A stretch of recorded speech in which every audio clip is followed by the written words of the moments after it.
Hello guys, so this is Yongji, and today I want to share with you guys how to use the volume and the cup to generate a wet map, and this is pretty efficient and I hope you guys like it.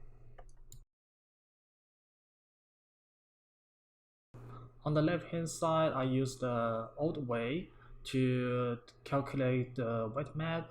So basically I have to subdivide the geometry many times and calculate the distance between the geometry and the collision geometry and get the wet map based on that. And I have 820k points, and for 240 frames it use 2 minutes and 17 seconds. On the right hand side is 1k textures, and it only use 1 minute and 80 seconds.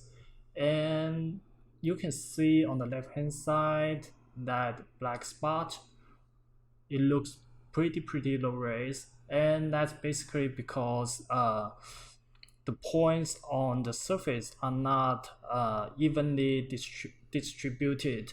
So in order to get it smooth, you have to subdivide it again, and that will cost more time. So this time I subdivided again, and it has 3.3 million points, and you can see it gets a pretty good result, but it also takes like 9 minutes.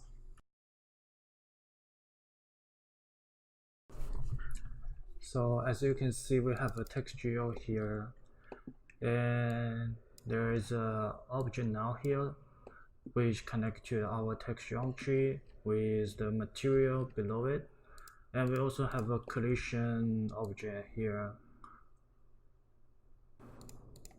And here we can see there's a volume node, and there's also a cabinet. It doesn't have anything now, but later we will import the texture from the volume. And we also have a material which we are going to assign to the object. And at the end we have a rocknet, and there is a mantra node, which is pretty simple setup.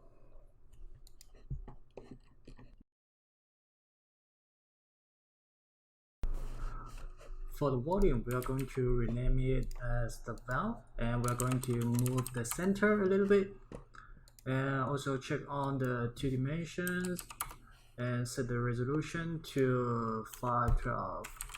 Then we are going to add a solver here, connect the volume to the first input and the object to the second input, the collision geometry to the third input. So now we need to add the volume wrangle and connect the previous frame to the first input, and you see the second to the second, third to the third. Now we are going to create a int attribute named prime, and we also need to create a vector attribute named prime UV. And the first function we are going to use here is the UV disk.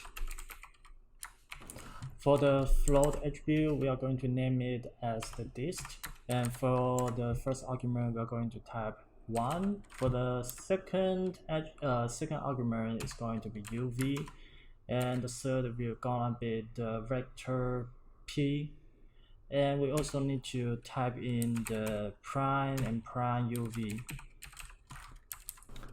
We are going to set up a new vector attribute. The name is ref_p, and the function we're going to use is the prime UV here. First argument is still the 1, and the second argument is P. Then we also need the prime and prime UV. You can think this as we are remapping the voxel from the first input geometry to the surface of the second input geometry. Now we are going to set up a new float attribute called dist2, and the function we are going to use here is xyz dist. And the first argument is going to be 2 this time, which means it is our collision geometry, and the second input is the ref_p we just created. Then it's the prime and prime UV, and also I set up a max dist here and I set it to 0.05. So now we can add the dist2 back to our backed attribute. But first we need a fit function. So the input will be 0 to 0.01 and the output will be the 1 and 0. We are also going to subtract the vet attribute by 0.01, and also we need to divide that 0.01 with the substeps.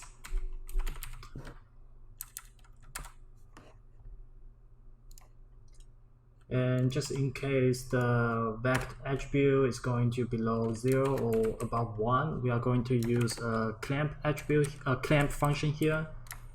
So the final output value can only be between 0 and 1.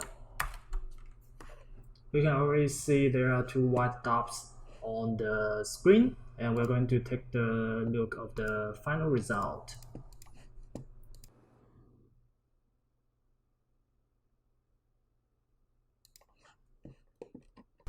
And at the end, we're going to add a null. Then we can use the cup network to import our textures.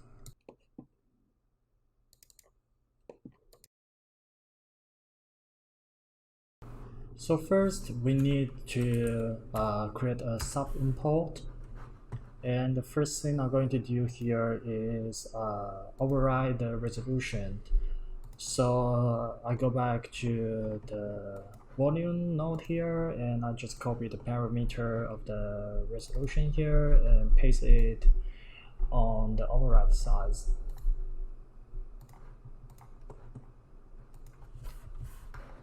Then I'm going to add a custom plane called wet and go to the sub, select the wet now, and we got the channel. But we also need to disable the image plane and select now. Now we're going to create a channel copy node, and we're also going to create a color node. And the first thing we're going to do is to override the resolution.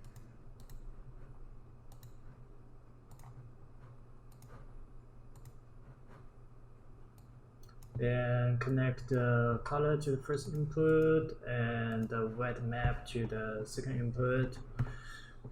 And the thing we're going to do here is set the target to the R channel, G channel, and B channel, and set the source to the wet.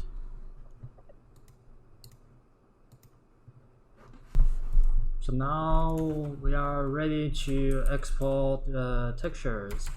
So we can just create a raw comp here and connect that to the channel copied and just define the output path. Then you can use that in the comp, or you can just import that back to the material.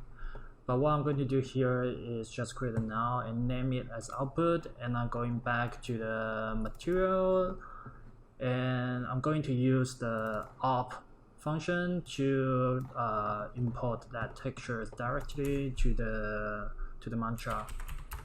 So I create a texture node here and I'm going to promote the texture map. Going back here, and I need to find the output node I just created. It's here, and I just drag it to the math channel,